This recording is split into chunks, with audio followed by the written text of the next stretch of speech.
Hello students and welcome to the एजुकेंट।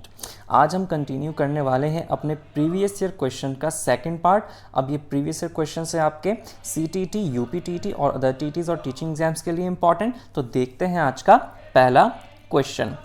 If 11011 जिसका base 2 दिया हुआ है is equal to blank space है आपके सामने और इसका बेस आपको दिया हुआ है 10 यहाँ पर, ठीक है। तो 10 यहाँ पर बेस है, तो आपसे नंबर पूछा है कि भाई आपका यहाँ पर क्या नंबर आएगा। तो आपको ये बता दूं कि आपका जो फर्स्ट ये नंबर दिया हुआ है ये आपका बाइनरी फॉर्म में है। बाइनरी फॉर्म में कैसे पता लगा, क्योंकि आपका बेस 2 दिया हुआ है तो 1 और 0 दो ही अंक होते हैं, और दूसरा जो है आपका ये आपको डेसिमल फॉर्म में दिया हुआ है क्योंकि इसका बेस आपको 10 दिया हुआ है, 1 से 10 तक अंक होते हैं। तो ये बाइनरी डेसिमल ये तो कंप्यूटर में आता था, यहाँ पर कैसे आ गया तो आपको बता दूं ये आपका प्रीवियस ईयर में आया हुआ क्वेश्चन है। और आपने बचपन में सीखा होगा डेसिमल से बाइनरी बनाना, नॉर्मली हम वही काम करते हैं, लेकिन बाइनरी से डेसिमल इतना नहीं बनाते। तो कैसे बनाना है, बहुत आसान तरीका। देखो आज कुछ नया सीखोगे आप। देखो किस तरह से जो आपकी डिजिट्स हैं बाइनरी वाले, आपका जो स्पेस है आपका 11011, इसको आप एक बार लिख लो, सीक्वेंस में ही लिख लेंगे हम।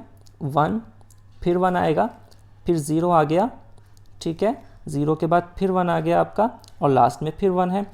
आपने कुछ नहीं किया, जिस तरह से दिया हुआ था उसी तरह से वर्टिकली लिख लिया। अब आपको इसकी करनी है मल्टीप्लाई, सबकी मल्टीप्लाई करनी, पहले लिख देता हूँ याद रहेगा। कैसे, कहाँ से मल्टीप्लाई करोगे, देखो 1 के आगे कितनी डिजिट्स हैं, आपका जो सबसे पहले वाला 1 है उसके आगे आपकी 4 डिजिट्स हैं, तो हम इसकी गुणा करेंगे 2 की पावर 4 से। अब आप सोचोगे 2 कहाँ से आ गया, भाई 2 सब में आना है, इस चीज़ को आप याद रख लो। जैसे याद रखा कि गुणा करनी है, मल्टीप्लाई करनी है, इसी तरह याद रखो 2 ही आना है, हमेशा 2 ही आएगा। तो 2 की पावर 4 है, सॉरी। नेक्स्ट जो आपका 1 आता है उसके आगे कितनी डिजिट्स हैं, उसके आगे आपकी 3 डिजिट्स, तो यहाँ 2 की पावर कितना हो जाएगा, 3 हो जाएगा। फिर जो 0 आता है उसके आगे 2 डिजिट्स हैं, तो 2 की पावर 2। फिर अगला जो है आपका 1, उसके आगे सिर्फ 1 डिजिट है, तो 2 की पावर 1 हो जाएगी आपकी यहाँ पर। नेक्स्ट आपका 2 है, उसके आगे कोई डिजिट नहीं है, तो आपकी पावर 0 हो जाएगी। इसको तो आप सीक्वेंस में ध्यान रख लो, भाई 2 के ऊपर 4 है, फिर 3 2 1 0 इसी में आएगा, तो आपको देखने की भी ज़रूरत नहीं है, बस मल्टीप्लाई करो और लिखो। इसकी मल्टीप्लाई जब आप करोगे सबसे ऊपर तो क्या आएगा, 2 की पावर 4 का क्या मतलब होता है, 2 की 4 बार गुणा करो, 2 दूनी 4, दूनी 8, दूनी 16, तो ये आ गया आपका 16। नेक्स्ट आपका 2 की पावर 3 का मतलब 8 हो जाएगा, अपने आप निकाल लोगे। इसका मतलब 4 हो जाएगा, लेकिन गुणा कहाँ से हो रही है, 0 से हो रही है, तो 0 से हो रही है तो सब 0 हो जाएगा। 0 का तो नारा है, जो हमसे टकराएगा चूर चूर हो जाएगा, ध्यान रख लो इसको। 2 की पावर 1, 1 का मतलब 2 ही हो जाएगा, 1 से गुणा करोगे 2 आ जाएगा, और 2 की पावर 0। अब आप समझ लो इस चीज़ को, जब किसी अंक की पावर 0 होती है तो उसका मान 1 होता है, तो इसका मान जो है हमारा 1 हो गया। 1 की 1 से गुणा करेंगे तो 1 आ जाएगा। अब ये जो आपके सामने नंबर्स आए ये सारे, बस इसको आपको जोड़कर लिखना है। एक बार आप इनको जोड़ लो, कितना हो जाएगा भाई, 16 और 8 आपका 24 हो जाता है, 24 और 2 हो जाएगा 26, 26 और 1 आपका 27। तो 27 ही इस क्वेश्चन का आंसर होगा, ब्लैंक स्पेस में हम आ जाएगा 27। तो देखा, आज आपने बाइनरी से डेसिमल बनाना भी सीख लिया। इस तरह से आपका फर्स्ट ऑप्शन करेक्ट हो जाता है। देखेंगे next question. Which one of the following represents number 11,1111? 11,1111। अब देखो इनका कहने का तरीका ही गलत है कि 11,000 है यानी कि हज़ार में बात हो रही है, तो उसके बाद हम 1100 नहीं बोल सकते, क्योंकि 1100 क्या हो जाएगा, जब आप हज़ार में बात कर रहे हो 1100 का मतलब होता है 1100। 900 तक तो आप काउंट करोगे, लेकिन 900 के ऊपर फिर आपका हज़ार हो जाएगा, ठीक है। तो ऐसे क्वेश्चंस को करने के लिए आप जोड़कर लिखते हो। सबसे पहले लिखा है 11,000, तो 11,000 देखो 11,000 लिख दिया हमने। इसके बाद क्या है 1100, तो 1100 आप लिखेंगे, फिर इसके बाद 1100 भी लिख दिया भाई। और इसके बाद क्या है आपका 11, तो 11 आप लास्ट में लिख दोगे, ये आपका 11 आ गया। बस अब इनको आपको क्या करना है, जोड़ देना है और कुछ नहीं करना। तो जोड़ देते हैं, लास्ट में 1 फिर 1 फिर 1, 1 और 1 2, और आपका यहाँ पर आ जाएगा 1, तो 12,111 आपका टोटल आ गया। यही आपसे पूछा गया था, ये आपका ऑप्शन ए करेक्ट हो जाता है। अब 11,111 ऐसे मत सोच लेना जैसे लास्ट डी ऑप्शन में दिया, वो पहले 11,000 हो गए भाई, फिर 11,1100 वाले हो गए, फिर लास्ट वाला 11,11 है ही, तो ऐसे गलत हो जाएगा। ठीक है, आपको ऐड कर कर देखना पड़ेगा। होपफुली आपको बात समझ में आ गई होगी। नेक्स्ट क्वेश्चन देखेंगे, क्या दिया हुआ है आपको, 10 सम ऑफ जोड़ना है, 1 प्लस का है, फिर -1, फिर +1, फिर -1, फिर +1, फिर -1 to even number of terms. ये सीरीज ऐसे ही चलती रहेगी, कहाँ तक, सम संख्याओं के पदों तक, सम संख्यक पदों तक ये सीरीज ऐसे ही चलती रहेगी। तो इसका टोटल क्या होगा, अब देखो टोटल देखो आप कि आपका जो पहले 2 अंक हैं उनका टोटल कितना हो रहा है, 1 - 1, इनका टोटल 0 हो गया, फिर 1 - 1, ठीक है, इसका टोटल कितना 0 हो गया, फिर 1 - 1, इसका टोटल कितना, ये भी 0 हो गया, एक में से घटाओगे 0 ही हो रहा है। तो जब भी आपके 2 पद आ रहे हैं तो उन 2 का जो टोटल हो रहा है वो 0 हो रहा है। और क्वेश्चन ने कह दिया कि सम संख्यक पद के आपको पद जो लेने हैं वो सम ही लेने हैं, यानी कि 2 ही लेने हैं। तो अब ये फिलहाल मेरे पास 6 पद हैं, मैं 2 और बढ़ाकर 8 कर दूंगा, तो उनका भी योग कितना आएगा, 0 आएगा, क्योंकि एक प्लस का 1 होगा, एक माइनस का 1 होगा। अब चाहे 10 कर दूं वो भी 0 ही आएगा। तो इस तरह से कितने भी पद इस क्वेश्चन में आपको आगे बढ़ा दिए जाएं, आपका जो टोटल आएगा, जो सम आएगा, वो आएगा 0, और 0 मिलता है आपके ऑप्शन डी में। तो ये ऑप्शन आपका करेक्ट हो जाएगा, कुछ करने की जरूरत ही नहीं थी, देख कर ही क्वेश्चन हो जाता है। नेक्स्ट क्वेश्चन देखेंगे, in a school half of students play badminton. कोई स्कूल है जिसमें आधे छात्र बैडमिंटन खेलते हैं, 1/4 ये वॉलीबॉल खेलते हैं, 1/8 जो हैं ये खेलते हैं टेनिस, और 1/16 1/16 खेलते हैं आपके शतरंज यानी कि चेस, और बाकी तैराकी के लिए जाते हैं, स्विमिंग के लिए जाते हैं। अब यदि वॉलीबॉल खेलने वाले छात्रों की संख्या जो है वो 160 है, तो कितने छात्र आपके शतरंज खेलते हैं, आपसे ये चीज़ पूछी गई है। अब जो चीज़ आपको दी होती है आपको उसी को लेकर चलना होता है। आपको शतरंज निकालना है, तो शतरंज के निकालने से पहले आपको टोटल आपके जो स्टूडेंट्स हैं खेलने वाले वो निकालने पड़ेंगे। तो टोटल आप मान लो कि आपके जो टोटल स्टूडेंट्स थे वो x थे, ठीक है। अब क्या है, आप क्या दिया हुआ है, वॉलीबॉल वाले दिए हुए हैं ना, तो वॉलीबॉल वाले लेकर चलते हैं कि x का जो 1/4 1/4 छात्र आपको यहाँ पर लिखा हुआ है, ये वॉलीबॉल खेलते हैं, तो x का 1/4 ये वॉलीबॉल वाले हो गए। और वॉलीबॉल वाले हैं कितने भाई, ये आपको लास्ट लाइन में दिया हुआ है यहाँ पर कि ये 160 हैं, तो ये बराबर हो जाएगा हमारा 160 के, ठीक है। तो ये 160 हमने लिख दिया। अब क्या बात हुई, अब आपको x की वैल्यू निकालनी है, तो चलिए x की वैल्यू निकालने के लिए कोई हमें परेशानी नहीं है। x बराबर 1/4 दूसरी तरफ जाएगा, तो 160 से इसकी गुणा हो जाएगी, 4 ऊपर 1 नीचे, नीचे का 1 बेकार होता है, तो आपको लिखना ही नहीं है। 16 चौक 64, 640 ये आपके टोटल स्टूडेंट्स आ गए।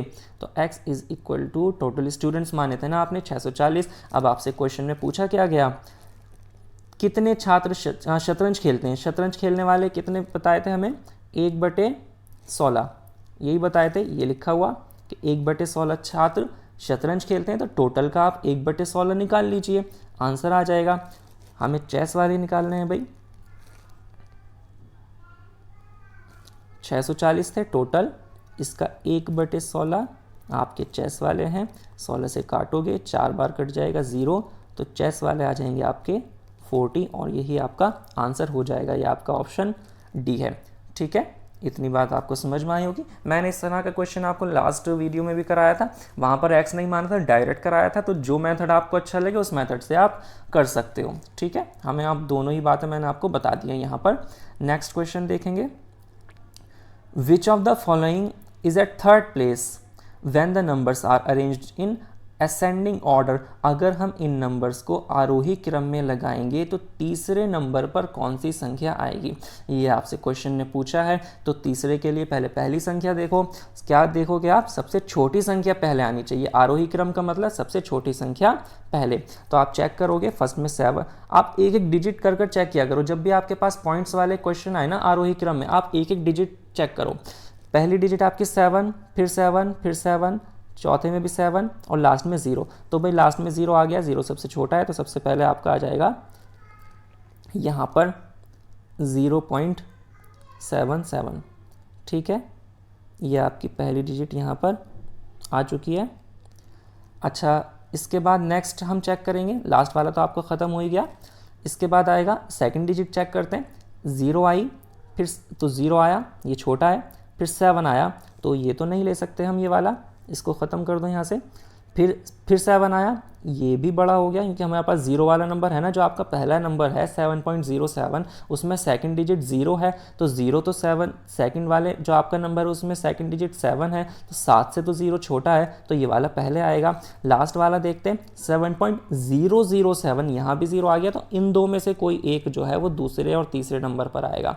तो ये देख लो इनमें से छोटा कौन सा है, बड़ा कौन सा है। भाई पहले जो हमारा 7.07 है ये लिख लेते हैं, और दूसरा क्या है 7, ये आपको सिर्फ समझाने के लिए बता रहा हूँ, इजीली वरना कर सकते हो आप। इनमें से कौन सा छोटा है या कौन सा बड़ा है? देखो अगर लास्ट में आपकी इक्वल बनाना हो और कोई डिजिट नहीं है तो 0 होता है, ठीक है। अब देख लो 70 ज़्यादा है या 7 ज़्यादा है? 70 ज़्यादा है, तो यानी कि 7 छोटा है, तो 7.007 पहले आएगा और इसके बाद आएगा 7.07। 0 तो हमने अपने पास से लगाया था, तो ये वाला जो नंबर है ये तीसरे नंबर का है और तीसरा वाला ही आपसे क्वेश्चन ने पूछा था, तो 7.07 जो आपका ऑप्शन सी है ये करेक्ट हो जाएगा। देखो इतना टाइम आपको समझाने में लगता है, वरना अदरवाइज आप खुद जब इस क्वेश्चन को करोगे तो बहुत आसानी से इजीली कर सकते हो। नेक्स्ट क्वेश्चन देखेंगे, which of the following represents descending order of numbers. आपके अवरोही क्रम पूछा गया, मैंने दोनों क्वेश्चन लिए हैं, एक आरोही का जिसमें छोटी संख्या पहले होगी और अवरोही जिसमें आपकी बड़ी संख्या पहले होती है। तो आपको 4 ऑप्शंस दिए हुए हैं और अपने आप क्रम में लगा कर दिए हुए हैं, कौन सा क्रम आपके डिसेंडिंग ऑर्डर को शो करता है, ये आपसे क्वेश्चन ने यहाँ पर पूछा है। तो या तो एक एक ऑप्शन चेक करते जाओ पूरा पूरा, या फिर हर ऑप्शन के 2-2 आप जो नंबर्स हैं वो चेक करते जाओ। तो हम पूरा ऑप्शन चेक कर लेते हैं, जैसे आपको इजी लगे वैसे कर सकते हो। देखो जो ऑप्शन ए है आपका, उसमें सबसे पहले क्या दिया हुआ है 30.5, उसके बाद क्या है 3.5, तो भाई 30 से तो 3 कम है, ठीक है, यहाँ तक ठीक चल रहा है क्वेश्चन। फिर 3.50 के बाद 3.05, तो ये छोटा है भाई, 3 के बाद 5 है ना, पॉइंट के बाद 5 और पॉइंट के बाद क्या आ गया यहाँ पर, तीसरे में आपका 0 आ गया, तो 0 आ गया, तो ये छोटा है, अभी तक ठीक चल रहा है क्वेश्चन। 3.055, फिर उसके बाद 3.05, अब इन दोनों में कौन सा छोटा है?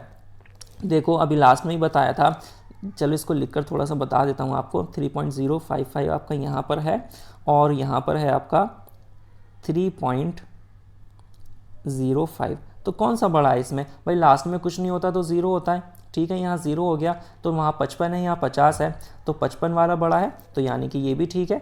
3.055 3.05 से बड़ा है, यहाँ तक ठीक चल रहा है। 05 के बाद 005, यहाँ दूसरी डिजिट 5 है, यहाँ दूसरी डिजिट 0 आ गई, ठीक है, तो आपका ये भी छोटा हो गया, ये भी ठीक है। और लास्ट वाला देखेंगे 0 पॉइंट, यहाँ तो पहली ही डिजिट आपकी 0 है, तो ये भी छोटा है। तो ये तो सारे ही आपके डिसेंडिंग ऑर्डर में इन्होंने कर दिए हुए हैं और ऑप्शंस आपको चेक करने की ज़रूरत भी नहीं है, आपका ऑप्शन ए यहीं पर करेक्ट हो जाता है। तो आप या तो इस तरह से पूरा ऑप्शन चेक कर सकते हो या 2-2 डिजिट्स आप चेक कर सकते हो हर ऑप्शन की, तो एक एक ऑप्शन जहाँ भी कुछ गलत होगा वो क्वेश्चन से आउट होता जाएगा, जो बचेगा लास्ट में आपका वही आंसर हो जाएगा। नेक्स्ट क्वेश्चन देखेंगे, a shopkeeper mixed 5.3 kilogram of almonds के 5.3 किलोग्राम बादाम, 2100 ग्राम किशमिश और 2.2 किलोग्राम काजू को मिला दिया उसने, तथा इस मिश्रण के बराबर बराबर 2 दर्जन पैकेट बना दिए, तो हर पैकेट का भार क्या होगा, ये क्वेश्चन ने पूछा है। अब एक चीज़ यहाँ पर सीख लो, जब भी आपको किसी चीज़ की मात्रा दी जाए तो मात्रा जो है उसके मात्रा का आप सेम बना लो, सेम जब तक नहीं बनाओगे आंसर आपका नहीं आ सकता। मात्रा सेम बनाने का क्या मतलब, जो आपको यहाँ बादाम दिए हुए थे वो किलोग्राम में दिए हुए हैं और किशमिश जो दी हुई है वो ग्राम में दी हुई है, तो या तो आप सबको किलोग्राम बनाओ या सबको ग्राम बनाओ। पॉइंट्स में चल रहा है क्वेश्चन, तो ग्राम बनाने में आसानी रहेगी, हम आपको ग्राम बना लेते हैं। तो बादाम कितने में 5.3 किलोग्राम, 1 किलोग्राम में कितने ग्राम होते हैं, 1000 ग्राम होते हैं, तो 5.3 की आप जो गुणा करोगे है ना, 1000 से गुणा करोगे, बता देता हूँ कितना आएगा आपका, 5300 हो जाएगा, तो 5300 ग्राम बन गए आपके अभी ये, ठीक है। अगला आपको जो किशमिश दी हुई है वो 2100 ग्राम दी हुई है, तो ये तो ऑलरेडी हमारी ग्राम में है ही, तो इसको कन्वर्ट करने की ज़रूरत नहीं है, ये ग्राम हो गया।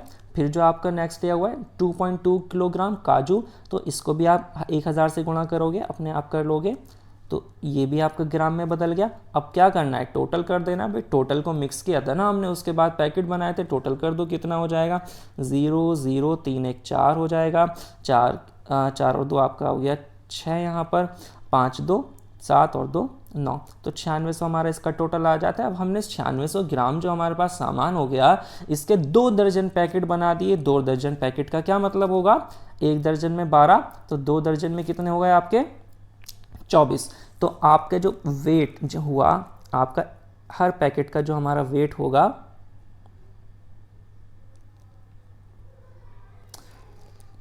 वो होगा आपका 9600 जो है उसको आप डिवाइड करोगे कहाँ से, 24 से, क्योंकि 24 हमारे पैकेट हैं। 24 को 24 से आप 96 को डिवाइड करोगे, 4 बार कट जाएगा आपका, ठीक है।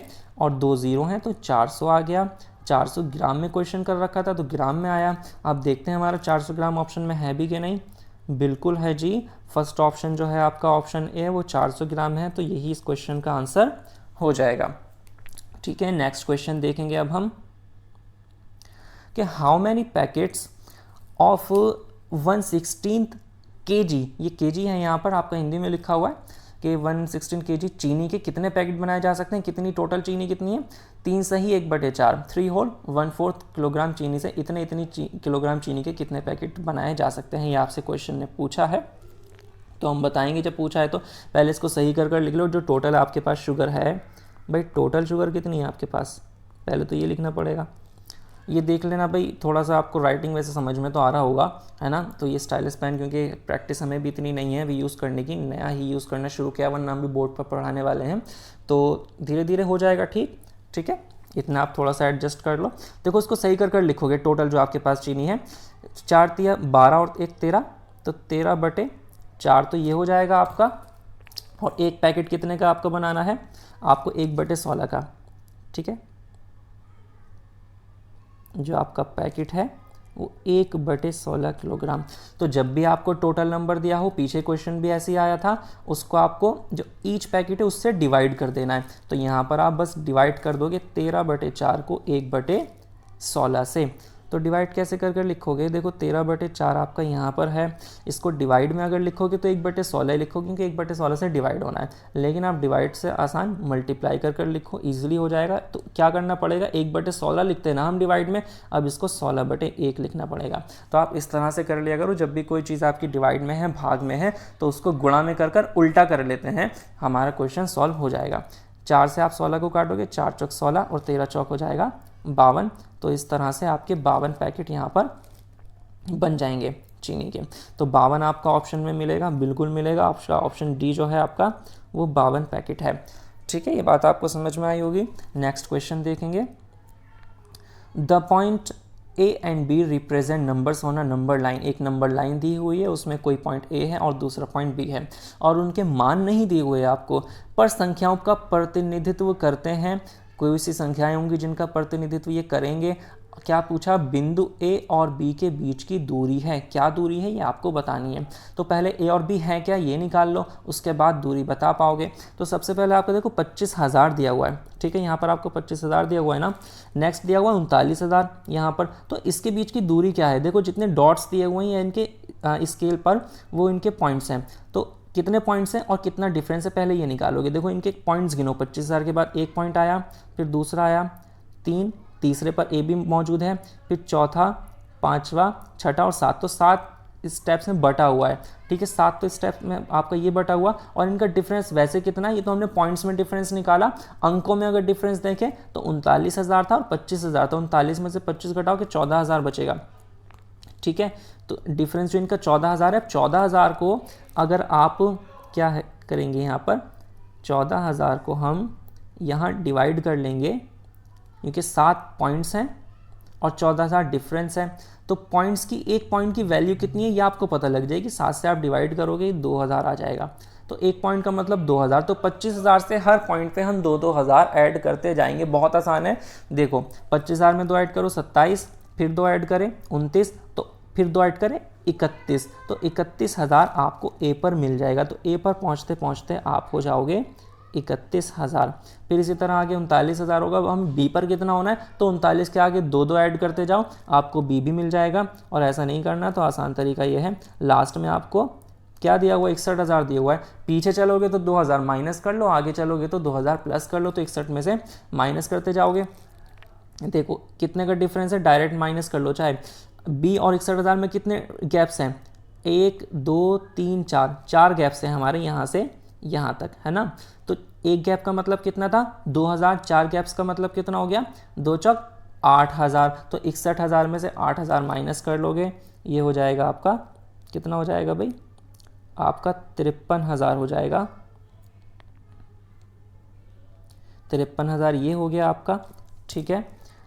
तो अब इनका आपसे बीच की दूरी पूछी गई थी, तो आप यहाँ पर इनकी दूरी बता दोगे। दूरी का मतलब डिफरेंस, 53,000 में से 31,000 घटाओगे, ये हो जाएगा आपका 22,000। तो 22,000 ही इस क्वेश्चन का आपका आंसर हो जाएगा। ये आपको मिलता है ऑप्शन सी में। तो इस तरह के क्वेश्चंस भी आपके एग्ज़ाम में आते हैं, ठीक है। तो आज हम यहीं तक रखते हैं, और आपने देखा होगा कि कितने आसानी से इन क्वेश्चंस को कर पाए, और इसी तरह से हम आगे भी वीडियोस बनाते रहेंगे। और आप हमें कमेंट्स में भी बताते रहें कि आपको ये वीडियोस कैसी लगती हैं, अपना फीडबैक देते रहें। कोई आपके पास जो प्रॉब्लम आती है उसको भी आप शेयर करते रहें हमारे साथ, तो जिससे कि आगे आने वाली वीडियोस में हम उस प्रॉब्लम्स को भी जो है सॉल्व करेंगे। तो आपको ये वीडियो अच्छी लगी है तो आप इसको लाइक करें, और अगर अभी तक आपने हमारे चैनल को सब्सक्राइब नहीं किया तो सब्सक्राइब भी करें और अपने फ्रेंड्स के साथ शेयर करें। थैंक यू, अपना ख्याल रखें।